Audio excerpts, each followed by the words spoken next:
Praise the lord. యేసుక్రీస్తు ప్రభు వారి ప్రశస్తమైన నామంలో మీకు శుభాలు వందనాలు తెలియజేసుకుంటున్నాను. ప్రియ సహోదరి సహోదరులారా, మనము రెండవ రాకడల గురించి అనేక విషయాలు ధ్యానించుకున్నాము. ప్రస్తుతము రాకడకు సంబంధించి యేసుక్రీస్తు ప్రభు వారు ఇచ్చిన వివిధ ఉపమానాలను ధ్యానించుకునే అనుభవంలో ఉన్నాం. ఎత్తబడటానికి సంబంధించిన ఉపమానము 10 మంది కన్యకలు ధ్యానించుకున్నాం. సామర్థ్యాలను బట్టి తలాంతులు ఇచ్చి లెక్క అప్పగించుకునే తలాంతుల ఉపమానాన్ని గురించి కూడా ధ్యానించుకున్నాం గతంలో. ఆ తర్వాత ఒక్కొక్కరికి ఒక్కొక్క మీనా ఇచ్చిన మీనాల ఉపమానాన్ని గురించి కూడా మనము ధ్యానించుకున్నాం. అట్లాగే యేసుక్రీస్తు ప్రభు యొక్క న్యాయపీఠము ఎదుట లెక్క అప్పచెప్పటానికి సంబంధించి, అదేవిధంగా అందుకొరకై మెళకువగా ఉండవలసిన లేదా సిద్ధపాటుకు సంబంధించిన ఉపమానాలలో మరొక ఉపమానాన్ని ఈ సమయంలో ధ్యానించుకోబోతా ఉన్నాం. ఈ ఉపమానాన్నే ద్వారపాలకుల ఉపమానము అంటారు. ద్వారపాలకులను నియమించి వెళ్ళిన ఉపమానం. ఈ ఉపమానం మార్కు సువార్తలో కనిపిస్తుంది. చూడండి, మార్కు సువార్త 13వ అధ్యాయము 34వ వచనము నుండి చదువుతున్నాను. ఒక మనుష్యుడు, అంటే యేసుక్రీస్తు ప్రభువు, తన దాసులకు అనగా ఆయన శిష్యులకు, అంటే మనందరికీ, రక్షింపబడిన వాళ్ళందరికీ అధికారం ఇచ్చి ప్రతి వానికి వాని పనిని నియమించి, ప్రతి ఒక్కరికి పనిని నియమించాడు. ఆ తర్వాత నియమించి మెలకువగా ఉండుడని ద్వారపాలకునికి ఆజ్ఞాపించి ఇల్లు విడిచి దేశాంతరం పోయినట్లే ఆ కాలము ఉండును. ద్వారపాలకునికి మెలకువగా ఉండమని చెప్పి ఆజ్ఞాపించి వెళ్ళాడు. అంటే ఇటు శిష్యులకి బాధ్యతలు అప్పగించాడు, ద్వారపాలకునికేమో జాగ్రత్త, మెలకువగా ఉండి అని చెప్పి వెళ్ళిన ఉపమానాన్ని చూస్తూ ఉన్నాం. ఆ తర్వాత చూడండి, ఇంటి యజమానుడు ప్రొద్దుగుంకి వచ్చునో, అర్ధరాత్రి వచ్చునో, కోడి కూయినప్పుడు వచ్చునో, తెల్లవారుజామున వచ్చునో, ఎప్పుడు వచ్చునో మీకు తెలియదు. ఆయన అకస్మాత్తుగా వచ్చి మీరు నిద్రపోచుండుట చూచునేమో గనుక మీరు మెలకువగా ఉండుడి. నేను మీతో చెప్పుచున్నది అందరితో చెప్పుచున్నాను, మెలకువగా ఉండుడని. కాబట్టి మనందరితో, రక్షింపబడిన వాళ్ళందరితో చెప్తూ ఉన్న విషయం ఏంటంటే మెలకువగా ఉండండి. ఏ సమయాన యేసుక్రీస్తు ప్రభు వస్తాడో తెలియదు. రక్షింపబడిన ప్రతి ఒక్కరికి అధికారం ఇచ్చాడు. అంతేకాదు ద్వారపాలకులను కూడా నియమించాడు. కాబట్టి ఈ ద్వారపాలకులు మెలకువగా ఉండాలి. చూడండి, ఇప్పుడు రక్షింపబడిన వాళ్ళందరికీ సంఘంలో చేర్చబడిన తర్వాత బాధ్యతలు ఉన్నాయి. మనము ఇంతకు పూర్వం కూడా చదువుకున్నాము. చూడండి, ఎఫ్ఎస్సీలకు రాసిన పత్రిక 4వ అధ్యాయం 13వ వచనం. ఎఫ్ఎస్సి 4:13. పరిశుద్ధులు సంపూర్ణులగునట్లు క్రీస్తు శరీరం క్షేమాభివృద్ధి చెందుటకును పరిచర్య జరుగుటకును ఆయన కొందరిని అపోస్తులుగాను, కొందరు ప్రవక్తలుగాను, కొందరు సువార్తికులుగాను, కొందరిని కాపరులుగాను, ఉపదేశకులుగాను నియమించెను. ఇప్పుడు 7వ వచనం చదువుతున్నాను, ఎఫ్ఎస్సి 4:7. అయితే మనలో ప్రతి వానికి క్రీస్తు అనుగ్రహించు వరం యొక్క పరిమాణము చొప్పున కృప ఇవ్వబడెను. ప్రతి ఒక్కరికి కృప ఇవ్వబడింది. అంటే ప్రతి ఒక్కరికి ఏదో ఒక తలాంతు, ఏదో ఒక అధికారము ఇవ్వబడింది. కాబట్టి వాటి విషయంలో దేవుడు యేసుక్రీస్తు ప్రభు వచ్చినప్పుడు మెలకువగా ఉండి లెక్క అప్పచెప్పాల్సిన వాళ్ళమై ఉన్నాం. కాబట్టి ఇక్కడ చెప్తూ ఉన్నది ద్వారపాలకులు అనే పదాన్నే ఈ సమయంలో జ్ఞాపకం చేసుకుపోతా ఉన్నాం. ఎవరు ఈ ద్వారపాలకులు అంటే, ప్రారంభంలో సంఘాన్ని ఈ గృహం సూచిస్తూ ఉంది అనే విషయాన్ని మనం గుర్తించాలి. ఈ సంఘంలో ఎవరుంటారు? ఇంతకుముందు చూశారు కదా, దాసులు అంటే దేవుని బిడ్డలందరూ ఆ సంఘంలోనే ఉంటారు. వాళ్లతో పాటు ద్వారపాలకులు కూడా ఉంటారు. అంటే వాళ్ళలోనే కొంతమంది దేవుని యొక్క ద్వారాన్ని లేదా దేవుని మందిరాన్ని భద్రపరచుట కొరకై ఏర్పాటు చేసిన వాళ్ళు ఉంటారు. వారు చేసే పని ఏంటంటే దేవుని యొక్క ఆ మందిర ద్వారాలను కాయటము, అట్లాగే నియంత్రణ చేయటం, వచ్చే వాళ్ళని ఎవరిని పడితే వాళ్ళని రానియకోకుండా అట్లా భద్రం చేయటం, అట్లాగే ఆ దైవ క్రమము మందిరంలో జరుగునట్లుగా చూడటము, అట్లాగే మందిర భద్రత అపరిశుద్ధత లేకుండా చూడటము, మందిరంలో ఉన్న వాటిని భద్రపరచటము, అంతేకా జాగ్రత్త చేయటము, అట్లాగే దేవునికి వచ్చు అర్పణలు వాటిని దేవుని మహిమ కోసము ఉపయోగించినట్లుగా సంఘాన్ని కాయుట అనేది, అనగా ఇంకొక రకంగా చెప్పాలి అన్నట్లయితే దైవ సేవకులు, అట్లాగే పెద్దలు, డీకన్స్ అంటారు, ఇంకా రకరకాలైన బాధ్యతలు నిర్వర్తించే బాధ్యత కలిగిన సహోదరులు అందరూ ద్వారపాలకులే. వాళ్ళకి ఇచ్చాడు. చూడండి, ఇప్పుడు అపోస్తల కార్యంలో 20:28 ఉంచండి. దేవుడు తన స్వరక్తమిచ్చి సంపాదించిన తన సంఘమును కాయుటకు పరిశుద్ధాత్మను దేని యందు అధ్యక్షులుగా ఉంచెనో ఆ యావత్తు మందను గూర్చియు మీ మట్టుకు మిమ్మును గూర్చియు జాగ్రత్తగా ఉండు. కాబట్టి ఎప్పుడైతే రక్షింపబడ్డామో, రక్షింపబడిన ప్రతి ఒక్కరికి కూడా పరిశుద్ధాత్మ రకరకాలైన బాధ్యతలను, రకరకాలైన పవర్స్ని ఇచ్చింది.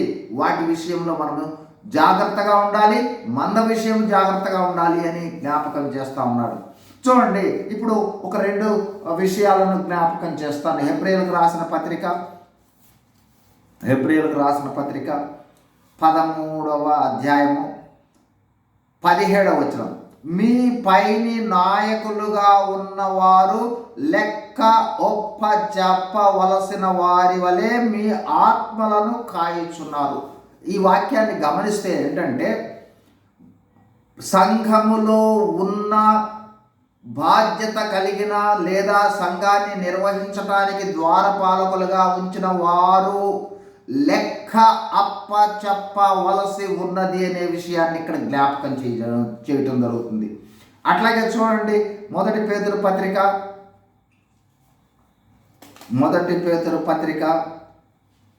5వ అధ్యాయం మొదటి 3 వచనాలు. తోటి పెద్దను క్రీస్తు శ్రమలను గుర్చియు సాక్షిని బయలుపరచబో మహిమలో పాలివాడినైన నేను మీలోని పెద్దలను హెచ్చరించుచున్నాను. ఎట్లా చేయాలంట? బలిమి చేత కాక దేవుని చిత్త ప్రకారము ఇష్ట ప్రకారంగాను దుర్లాభేక్షతో కాక సిద్ధ మనసుతోనూ మీ మధ్య ఉన్న దేవుని మందను పై విచారణ చేయుచు దానిని కాయుడి. అది బాధ్యత, పాలకుల యొక్క బాధ్యత. కాబట్టి దేవుని యొక్క మందను కాచే బాధ్యత, దేవుని మందిరాన్ని కాచే బాధ్యత, దేవుని మందిరంలో క్రమశిక్షణను కాచే బాధ్యత, పవిత్రతను కొనసాగించినట్లుగా చూచే బాధ్యత, మందిరంలో ఉన్న ప్రతి వస్తువును భద్రపరిచే బాధ్యత, మందిరంలో దేవునికి వచ్చు ఆ కానుకలు లేదా అర్పణలన్నింటినీ కూడా భద్రపరిచే బాధ్యత వీళ్లకు ఉంది, ద్వారపాలకులకి. కాబట్టి ఈ ద్వారపాలకులుగా మనలను ఒకవేళ నియమించినట్లయితే వాటన్నింటికి లెక్క చెప్పాలి. అంతేకాదు, రక్షింపబడిన మనకు కూడా ఇచ్చిన ప్రతి విధమైన వాటిని బట్టి క్రీస్తు న్యాయపీఠం ఎదుట లెక్క చెప్పవలసి ఉంటుంది. అయితే ఆ లెక్క చెప్పినప్పుడు మనము మెలకువగా ఉండి, అక్కడ చూడండి అద్భుతమైన మాటలు కనిపిస్తాయి ఈ వాక్యంలో. చూడండి, మళ్ళీ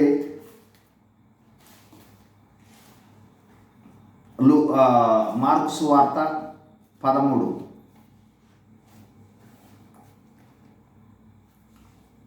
ప్రారంభంలోనే మెలకువగా ఉండుడి. ఇంటి యజమానుడు ప్రొద్దుగుంకి వచ్చునో, అర్ధరాత్రి వచ్చునో, కోడుకు వచ్చినప్పుడు, తెల్లవారుజామున వచ్చునో, ఎప్పుడు వచ్చునో మీకు తెలియదు. ఆయన అకస్మాత్తుగా వచ్చి మీరు నిద్రపోవచ్చును చూచినాము కనుక మీరు మెలకువగా ఉండుడి. కాబట్టి ఏ క్షణమైనా ఆయన రాకడ రావచ్చు. మన బాధ్యతలు మనం నిర్వర్తించుతూ ఆయన రాకడ కొరకై సిద్ధంగా ఉండి లెక్క చెప్పే వాళ్ళగా ఉండాలి. చూడండి, ఆ లెక్క ఆ మెలకువగా ఉన్న వాళ్లకు సంబంధించి లూకాసు వార్తలో మనం చూడవచ్చు. లూకాసు వార్త 12వ అధ్యాయం 37వ వచనం. ప్రభువు వచ్చి ఏ దాసులు మెలకువగా ఉండుట కనుగొనునో ఆ దాసులు ధన్యులు, అతడు నడుము కట్టుకొని, అంటే యేసుక్రీస్తు ప్రభువే తన నడుము కట్టుకొని వారికి భోజన పంక్తిని కూర్చుండబెట్టి తానే వారికి వచ్చి ఉపచారం చేయనని మీతో నిశ్చయంగా చెప్తున్నాను. భోజన పంక్తిలో కూర్చోబెట్టి ఎవరు మెలకువగా ఉన్నారో వారికి ఆయనే ఉపచారం చేస్తారు. కాబట్టి అంతగా హెచ్చించటం జరుగుతుంది దేవుని యొక్క గృహాన్ని, దేవుని యొక్క మందిరాన్ని కాపాడే అనుభవంలో ఉన్నట్లయితే. కాబట్టి ఆ విధమైన భద్రత కలిగి ద్వారపాలకులుగా మందిరంలో ఉన్న బాధ్యత కలిగిన సహోదరులు, మందిరంలో ఉన్న సేవకులు, మందిరంలో ఉన్న ప్రతి బాధ్యత కలిగిన ఏ పని కొరకై ఎవరిని నియమించారో ఆయా పని విషయంలో బాధ్యతగా నిర్వర్తించతో పాటు మెలకువగా ఉండమని హెచ్చరిస్తూ ఉన్నాడు. ఈ సమయం ఇంకో 2 విషయాలను జ్ఞాపకం చేస్తాను. ఇంకొక విధంగా రక్షింపబడిన నీవు నేను మనందరం కూడా ఎవరికి వాళ్ళు ద్వారపాలకులుగా ఉన్నామనే విషయాన్ని గుర్తించాలి. ఎట్లా అన్నట్లయితే, అంటే మందిరంలో బాధ్యతని కాదు, ఇక్కడ ఇంకొక మందిరం ఉంది, ఇదే ఈ శరీరమే దేవుని మందిరం.